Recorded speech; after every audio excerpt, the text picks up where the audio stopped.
Hello and welcome to CGTN Focus Group on Boao Forum for Asia. I'm reporter He Weiwei. Today we come to Shenzhen, China's Technological Innovation Center, and today we're going to talk about artificial intelligence, or AI. Joining me today are three guests: Mr. Michael Tam, CBO of UB Tech Company, welcome, and Mr. Tang Ke, Professor of Computer Science and Engineering Department of Southern University of Science and Technology.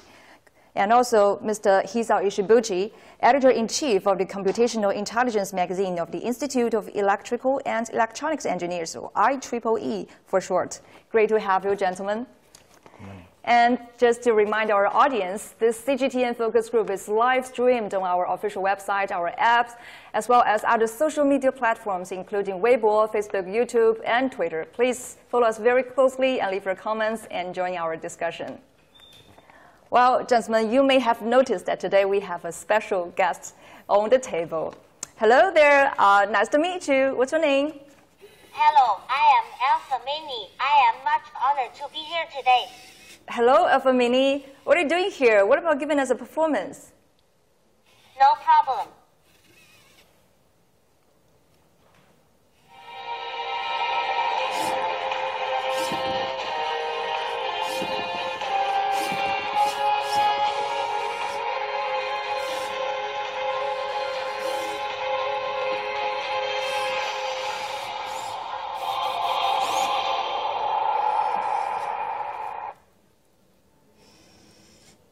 He can also bow to the audience, right?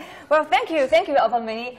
Actually, this little robot is one of the products of UB Tech, right, yeah. Michael? So tell me more about that.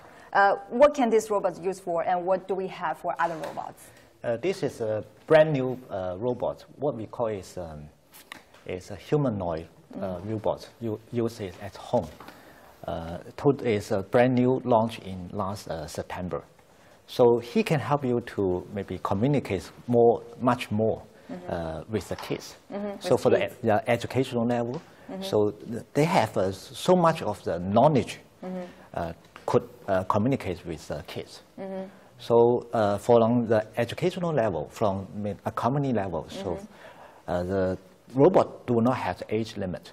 So from a small baby, we already found that when the parents bought the Alpha Mini back home, so even the small babies love that so much. The small babies, even is just months old, he or she can learn Alpha Mini to dance, to speak. So it's quite a new way for the human being to go into the next stage, that's communicate with the robot. So that's Wukong. Even the elder people, elder people are also very interested in this. Because he very talkative, especially when the elder people at home, maybe they could not have so many people to talk with.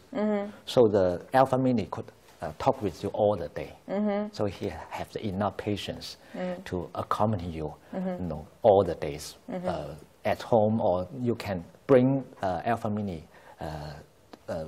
with you to the travels. Well, indeed, it's a great company for not only babies, but also for the elderly. Yeah. And what about other products? I know that there are plenty of robots in your company. Yes. What can they be used for? We have 4 robot fields. One is the humanoid robot at home. Another is an IP robot. So likely you can see our Iron Man robot with Marvel in the next week. We launch in Los Angeles. You have already got the IP, right? Yeah, we have also right with Marvel. So another global partner with UB Tech is Disneyland. So we help Disneyland launch the Stormtrooper robot in the Star Wars. So last year. So the IP robot, we helped all the movies stars, the movie characters coming alive. So they can come into your life. So all the movie characters is alive with UB Tech robot.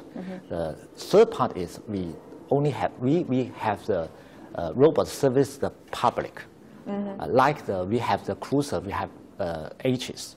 Cruiser, you already can see is the name of the robot? Or it's the name of the robot. You can see cruiser, you can say hello to robots in many airports in China. Airports. In Shenzhen, you can see cruiser serving the Boao Airport right now. But what are they doing? Are they leading people the way, or they can help the boarding process? One of the purpose for the service robot in the public is to help the people to get more knowledge, more information about the public areas. So if you don't know the directions, you can come to a cruiser to ask for help. Or even you are waiting for your airplanes, or it's delayed and you are boring, you can chat with the cruiser. So it's quite a lot of the purpose we can do. It depends on the scenarios. So you can, okay, cruiser, tell me a joke. You can ask for the weather information. You can ask your stock information. So most of our robots, you can ask them for information. Those, they can give you the response very accuracy. So the fourth part of our part is we have the educational robot, like what we did, the Gmu. So you can find our Gmu products all over the world in the Apple stores, in over 430 Apple stores all over the world. So Gmu robot to help your kids above 8 years old to explore more information, more possibilities in the AI worlds. So the Gmu robot is a bridge to help you to bridge into engineering and also the coding worlds. So if you would like to get more understanding about the AI, you can start with Gmu robot. Well, actually, when we talk about AI, I have to admit that the first word that came to my mind is robots, right? But actually, what is AI? How do we define AI, Professor Tang? Okay, it's actually a little bit difficult for me to give a rigorous definition of AI in terms of technology. But if we look at the industry in China, and almost every big companies have entered in this AI field, such as Huawei, they are doing AI chip, and Baidu, they are doing autonomous driving system, and Alibaba, they are doing, say, smart city things with the AI system. They are not robots, but they are working in some application domain to facilitate our daily life. So these are all AI to me, I think. And what about you, Mr. Ishibuchi? Yes, in my definition, AI is everything intelligent, artificially generated. So you have AI everywhere. For example, the simple example is air conditioner.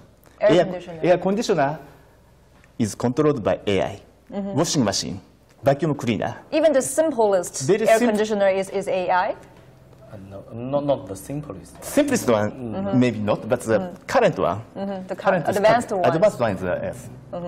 And also cars. Cars has a lot of AIs. And your smartphone. Smartphone is a kind of package of AI tools.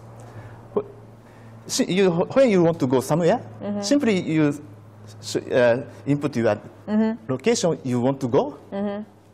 Smartphone automatically show the route, and sometimes the time and cost. And more advanced one is a very challenging one is brain-machine interface. You wear a special cap with a lot of sensor, and something is think. Then computer understand what you think, and the robot can. You think that please move to the right. It can control you, right? Yes, simply thinking. Nothing to say, simply thinking. Then robot understand, and robot may move as you want. It sounds like this is pretty smart. But actually, is AI about decision making, or what is the core about AI? One is a sensor, sensing. So the human have eyes, ears, and so the sensing is one important.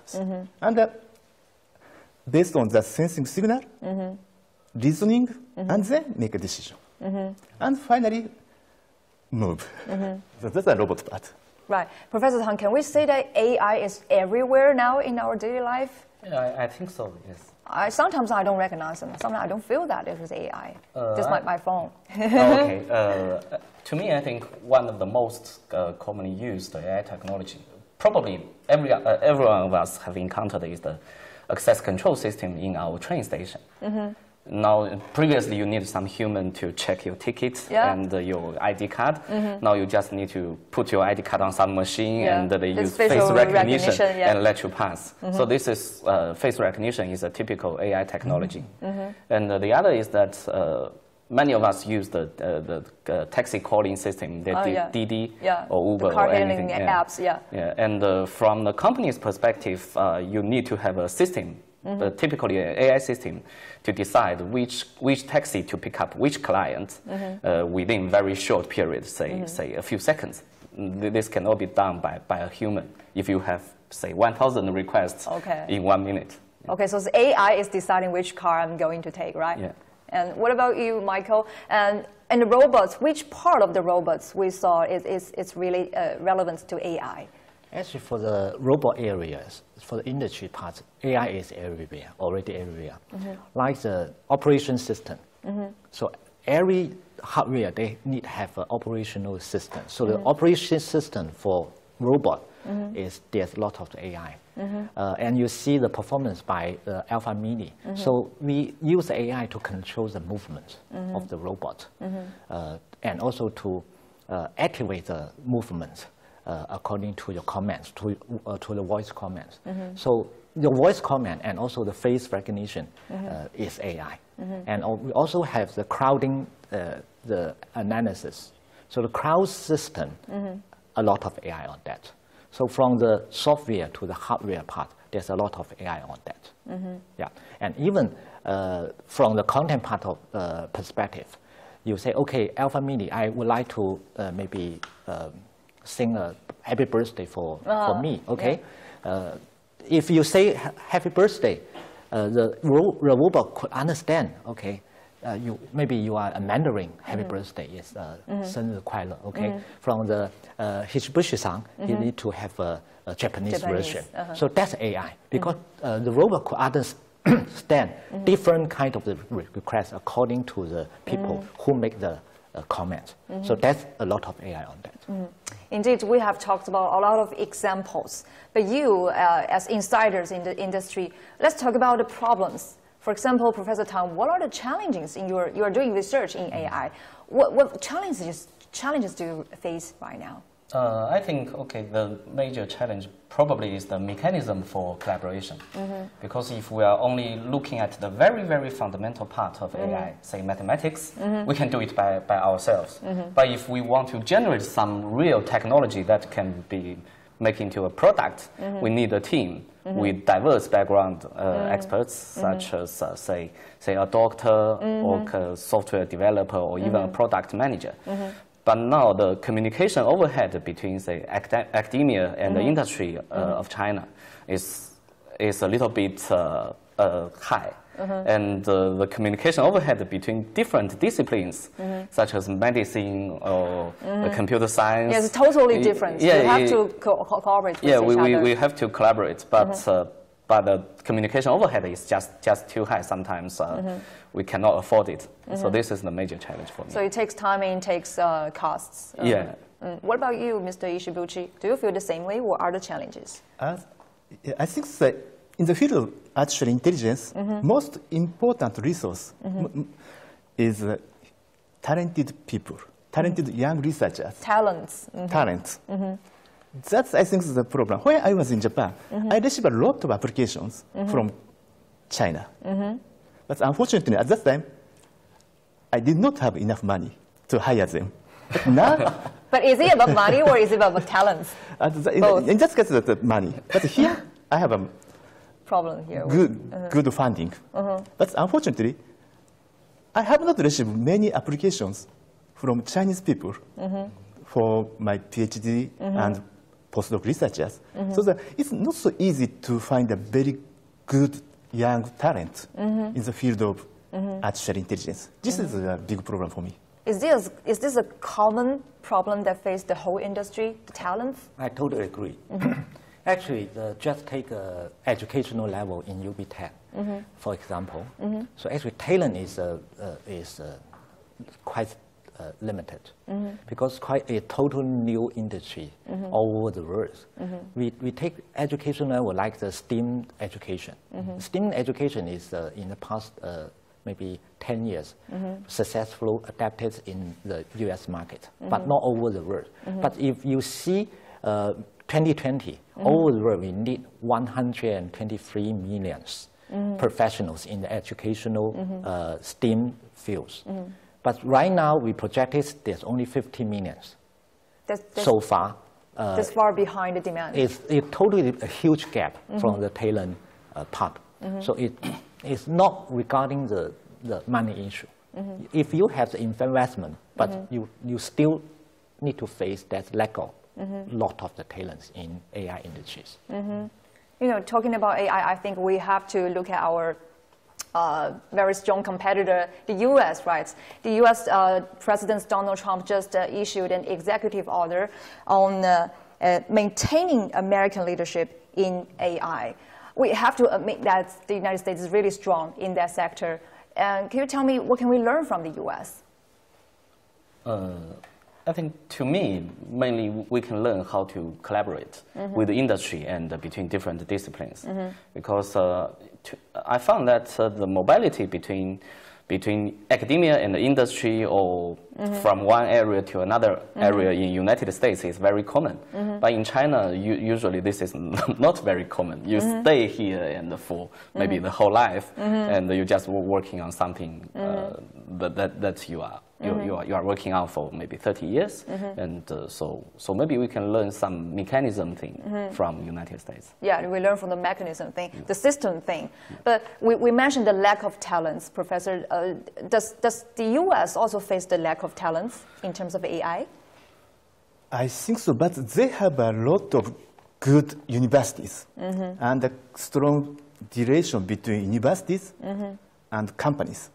U.S. has a very strong AI companies, and they are cooperating with each other. I know some well-known professor in the field of artificial intelligence. He moved to Facebook, and some others moved to Google. And opposite does happen from company to universities. So they're moving around frequently to find the better positions. Yeah.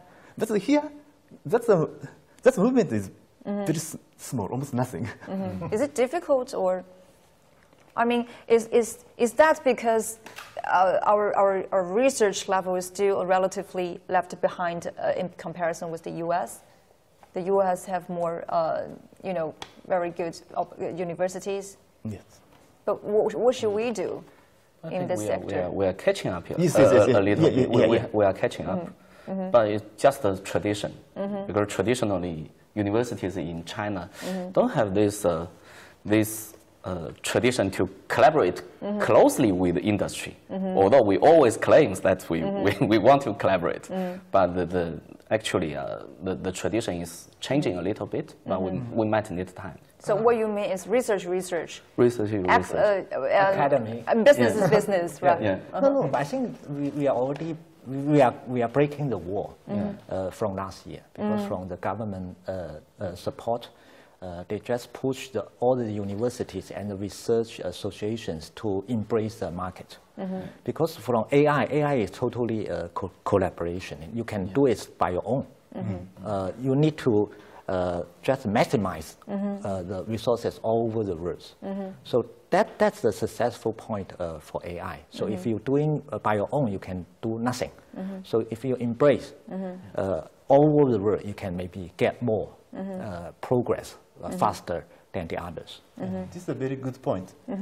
AI is not an independent product. AI is always with something, with robots. AI plus, right? Yes, plus cars, airplanes, robots, medical doctors. So we need the collaborators. Always we need the collaborators. Yes. And I think in terms of the competition, I believe that China is making everything it can to catch up with the US, right? For example, from the national level, we have a blueprint for the AI, which is released by the State Council. And also on the business level, I think there are some very big giants like you mentioned, Alibaba, Tencent, Baidu. They are also working on investing huge sums of money in the technological innovation in terms of AI, right?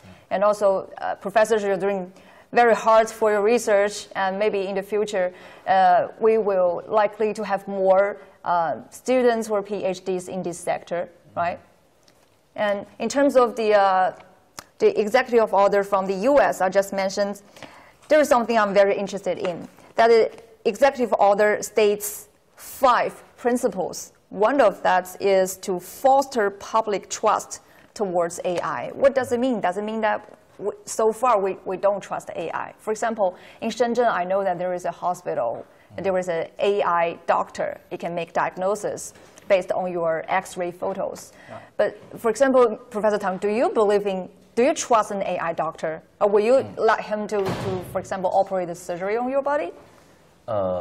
If it is a surgery, no. No? but if it is simply diagnosis or diagnose assistance to a real doctor, I would trust. What about another example? For example, driverless cars. Yeah. It's autonomous driving. Will you get in that car? I think that should be okay. So the term trust is not a technological thing. It's kind of feeling of humans. So trust means I just believe in it. Maybe sometimes there's no reason. Professor Ishibushi, can you give me some more examples of that? People usually have a difficulty to accept sudden change, but people tend to accept gradual change. Changing, technology changing is almost always gradual. So, for example, airplanes. I think that everyone thinks that airplanes are operated by human pilots, but the reality is almost always controlled by computers. You mean most of the time the plane is flying on its own? Yes, yes. That made me a little bit worried, indeed. Yeah, but people don't know. So that people feel very safe in the big airplane. But the reality is pilots simply watching monitors and do nothing. So almost always flying by AIs. But to foster the public trust towards AI, is it about the technology that we need to boost the technology, or is it about we need to raise people's awareness of the safety of AI? Which part do you think is more important, or both? To me, I think the latter is more important. Of course, the first one is also important, but less important, because we probably maybe need some regulation or law. For example, if we are using a medical diagnosis system, if it makes a mistake, who should be responsible for it? The software developer, the system designer, or the product manager, or the real doctor himself. So I think we need such kind of things, and so that everyone knows if there is something going wrong, or what will be happening. The legal part is very difficult. Yeah, legal issue is very difficult. And technologically, one important issue is to increase the accountability or explanation ability. When AI make a decision, for example, the medical diagnosis, it is required for AI to explain clearly why AI makes that decision. AI doesn't explain. Doesn't explain. In most cases, no. Only human beings explains, right? Yeah. That's a big difference. Current technology of AI and human doctor. But in the future, AI may be able to explain clearly why AI makes this decision. Then people have a more trust in AI. Right. Michael, you're doing products, you're doing business. Of course, safety issue is the most important in producing products, right? In terms of your company, do we have any measures to ensure the safety of the robots? I offer the perspective from our our ways. That's we are joining the general data protections regulations. That's the most concerning part of the public right now, because the data security is one of the trust raising by the public and the government. So you can see what happens in the U.S. market in this recent years. So for these regulations, we need to apply all with our product, because no matter the voice command and the face recognitions is regarding about the data. So the data restrictions applying into all the products with UBTech. And also we are request all our partnership from all over the world to apply that regulations as well. That's the most restricted regulations around the world. So that help to building the confidence and safety point of views from the public and also from the users part. But I would like to take maybe more perspective from the communication part of view, because why there's so many concerning and the safety issues from the public, because they knew so much little about the AI. So for us, it's take more time to help to educate the public, maybe to communicate more with the government, communicate more with the public. And also for the next generation, they already live with AI. So for them, actually, they're quite neutral to AI. They are not afraid of. And from the communication, from the media press point of view, maybe we can help a lot to communicate well with the public, not to only raise the problems, but we need to maybe pay more time to educate how AI can help human beings to the next levels. That's also very important. So there is, we need to do more for mutual understanding. The more we understand the AI, the less worried we will be, right? Yes. And in terms of understanding, some people are worried that AI will lead to unemployment. More people will lose their jobs. Is this a misunderstanding, or do you think so? I don't think so, but it definitely will change the structure of the job market, because AI is now taking up positions such as phone call services. Previously it is answered by human. Now many, especially banks, banks, they are using this automatic service bot. But then we need more people to design this service bot. So that means the total positions in the job market should be remains or even enlarged, but the structure will change. So you think that this AI, the development of AI, will help to reshape the structure of our labor force market? What about you, Ishibuchi? Yes, I think so. AI will create a lot of new jobs. You think AI will create a lot of new jobs?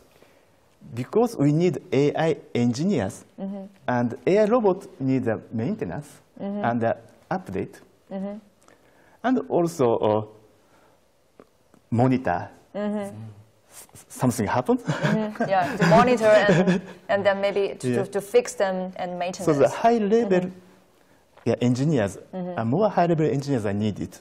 So in my opinion, I think the AI will create a lot of jobs. And also at the same time, some old-fashioned type job will disappear. But totally, I think the job market will be better by AI. So you think the job, the numbers may remain the same or even increase, but it's the content of the jobs will be different. Yes. For example, in the past, we need laborers to, the workers for construction, for example, but now we need engineers, right? This is where you think. What about you, Michael?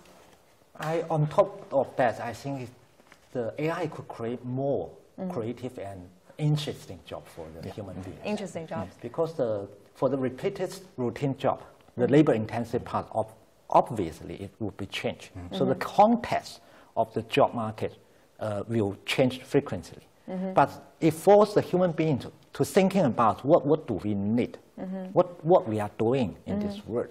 So all we are doing here is to thinking about what we can do for ourselves. Because the human beings need interesting words. not the repetitive. No one likes the repetitive work. If you go into the call center, okay, no one likes that job. It's boring. Okay, just let that alone. Let the AI to do it. You would like to have a painter, just like maybe you are a designer, maybe a reporter, okay? Maybe Yes, there are AI anchors and reporters, which worries me a lot. we are doing the AI reporters with the cruiser in the preliminary sections last month. But the reporter going into more maybe colonists. You should be more pushed into the thinking. So highly values of the human being's job could be created a lot. And AI could be a very great partner and tool for human beings to explore the world, explore for the space, explore for the unknown areas for human beings. So there's a huge potentials for AI market. It could help to create, I think, more interesting, more creative world for the human beings. Well, indeed, I should definitely work harder in order not to be replaced by an AI in the future, right? Gentlemen, now the Boao Forum for Asia is now underway in the Hainan Islands, and actually this morning there is a panel themed AI Plus being held in Boao. Also, the discussions will be about the future and how will the AI change our lives in the future. So, in your opinion, how will AI shape the future for us? Michael? For AI, just I talked. Is AI the future? AI is now, not the future. That's it's a reality. So we live in the AI world. It's not the future. So it's not coming maybe 10 years ago, not 10 years forward. It's now. So I think our children live with AI. We are live AI. Okay, you use AI every day. So it's not future, it's now. So AI as a tool is proven as a tremendously used in all the fields, in all the areas. So it can help us. So it changed our life, changed the way our work, the way we are thinking, the way we are exploring the world, and even the way we are communicating. So if you talking about something with the AI, with the robot, okay, you can get different answers, like the AlphaGo. Yeah. So you're playing the Go, the Weiqi, in thousands of years. So our methodology of playing that games is the human beings. But when you are going into another way of the thinking, so you go, okay, even the top players think, okay, that's a world I never thinking about. So for AI perspective, that's a new way of life for human beings. It creates quite a lot of, that's, I think, surprise and interest point of view for us. What about you, Ishibuchi? Do you feel the same way, that the future will be totally different from what we imagine today? Oh, I'm not very sure, but I think that the future, my life will be much more comfortable and more interesting. If you compare with the current situation and 200 years ago, with no cars, no air, no electricity, no airplanes, no air conditions. You can easily imagine that how comfortable now. So that in the future, our life will be much more comfortable and much more interesting. You can do much more. So the AI help you in every aspect and increase your ability. And what about you, Mr. Tang? I think they have said everything that I have thought about. Yeah, that is the totally future. agree. That is the future we are now looking forward to. And actually, as Michael just mentioned, AI is not the future, AI is now. Yes. Yeah. Okay, thank you again, gentlemen, for joining me and sharing with me your thoughts on this AI industry. And this concludes today's CGTN Focus Group on Boao Forum for Asia. Please stay tuned for other CGTN shows. Bye for now.